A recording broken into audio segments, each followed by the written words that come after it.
Howdy, partner. Might I say you're looking fit as a fiddle? Victor is just one of many Securitrons, built by Robco Industries in collaboration with the H&H Tool Company. I'm a Securitron, Robco Security Model 2060B. If you ever see any of my brothers, tell them Victor says howdy. Robert had these security variants created to police the Lucky 38 casino pre-war, and then protect the Strip post-war. But unlike most of the other Securitrons who police New Vegas, Victor was designed to travel a much greater distance. Because House's control over the Securitrons weakens the further they are away from the Lucky 38, Victor was fitted with his own personality matrix. That bit of independence let Victor carry out his duties beyond House's reach. And by Victor's own account, most of those duties involve spending time in Goodsprings. And he's been there since at least 2266, though we can't remember much from before that time. That little detail suggests he might have been a part of an early scouting effort sent by House long before the new California Republic arrived at Hoover Dam in 2274 and before the Strip became what it is today. Locals in Goodsprings know Victor well enough, but not everyone trusts him. Trudy, for example, the bartender at the Prospectors Saloon, remembers that Victor's shack, the one with the pre-war flag hanging outside, once belonged to someone else, though no one can remember who that person was. During the 7 years Trudy has lived in Goodsprings, she's never seen anyone live there, only Victor, and she doesn't really trust him. It acts friendly enough, but I don't trust that whole cheerful cowboy act. I find it all very creepy. He doesn't really do much for the townsfolk either, just rolls through town now and then, watching, always watching. And it turns out there's a reason for that. Whether Victor knew it or not, he was carrying out House's orders in secret. When House's scavenging teams recovered the platinum chip from the ruins of Sunnyvale, California, the place it was printed before the war, Victor was the one who arranged its delivery to New Vegas. He hired 6 couriers from the Mojave Express in Prim, 5 carrying decoys, a pair of dice, a chess piece, things of that nature, and one of them was carrying the real thing. But the delivery didn't go as planned. Benny, the smooth-talking leader of the chairman, had already hijacked one of House's Securitrons and learned about the platinum chip. Benny, wanting to remove House and make Vegas an independent power, hired several Great Khans and set an ambush near Goodsprings Cemetery. It was here where they captured Courier 6, stole the platinum chip, and shot them in the head twice. Though that wasn't enough to kill the courier, and Victor saw the whole thing. Goodsprings is a bit too far away for House to reliably control a Securitron remotely, and Victor's combat algorithms determined the proper course of action, which was to wait for it to end without getting involved, because Benny and his thugs were more than a match for a lone Securitron, which is difficult to believe, but that's what happened.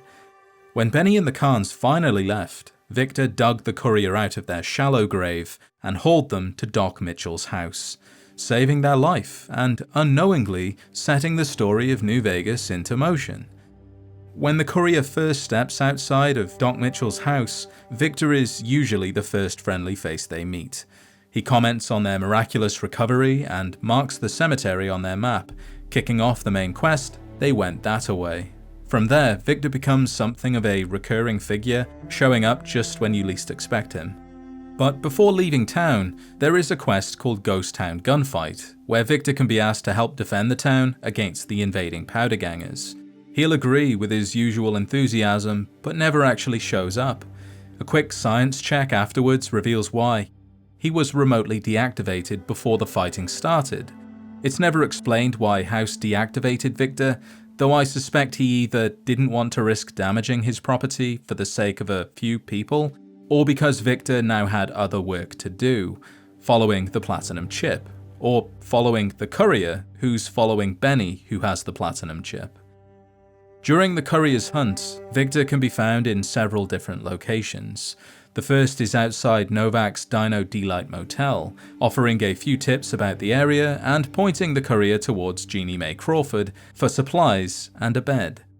After speaking to Manny Vargas, the daytime sniper, the courier picks up Benny's trail and goes to Boulder City, where Victor appears yet again, this time near the train station, remarking that the courier's chase for Benny is sure to end on the streets of New Vegas. And then, when the courier finally reaches the Strip, either through the Freeside Gate or by monorail from Camp McCarran, Victor's right there waiting. He delivers a personal invitation from Mr. House to visit the Lucky 38, beginning the next stage of House's grand plan. Confront Benny, get the Platinum Chip, go to the fort, and activate the Mark II update for the Securitrons, which I'll talk a bit more about in just a moment. But before I do, I just want to talk about how Victor is quite mysterious, and destroying him doesn't really stop him. His intelligence isn't confined to a single body, it's spread throughout the entire Securitron network. So if his shell is destroyed, his personality simply transfers to another unit somewhere else, letting him reappear as if nothing happened. For the most part, he follows the courier around the map and then stays put once reaching the Lucky 38, his final destination, as House no longer has a use for him other than being a glorified bellhop. However, Victor was supposed to have one last confrontation with the courier. In early versions of the game, if the Securitron vault beneath the fort was destroyed, Victor and 2 other Securitrons would have attacked inside the Lucky 38, shouting, "You low-down snake, I wish I'd have left you in the ground to rot. Thanks." Sadly, that entire sequence was cut before release, though traces of it can still be found in the game files. Alternatively, if the courier uses the Platinum Chip to upgrade the Securitrons from Mark I to Mark II like House wants, Victor's face remains the same cheerful cowboy image, but he gains the upgraded power and weapons of the newer line, now able to use the auto repair system and all of their inbuilt weapons too. The standard 25 Gatling laser and 9mm submachine gun are replaced with missile launchers and grenade launchers, effectively turning what are police officers into soldiers. As for Victor's fate, that depends on who the courier sided with at the end of the game. If Mr. House lives, Victor stays at the Lucky 38, running the elevator and serving his master. If House dies, Victor vanishes, though his shell can still be found outside his shack in Goodsprings. But if the courier helps the town during Ghost Town gunfight, without Victor's help, and later supports House in the second battle of Hoover Dam, then you get this unique ending involving Victor. After Mr. House gained control of New Vegas, he sent a Securitron to Goodsprings as a token of appreciation for helping the courier. Victor was a mixed blessing, however, as he continually monitored the town for Mr. House. And that could be the end of Victor's story for the most part.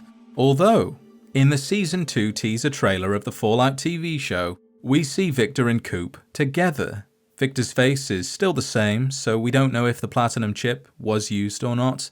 We also don't know when this takes place. Considering Coop's age and the show's shifting timeline, this moment could easily be a memory from one of his past visits to the region.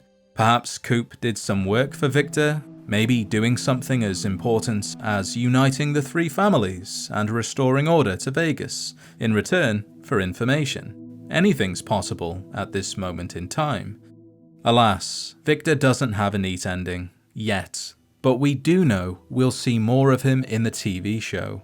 So leave your theories in the comments regarding Coop and Victor being in the same room together. Is this before the events of Season 1, or is this actually happening in Season 2?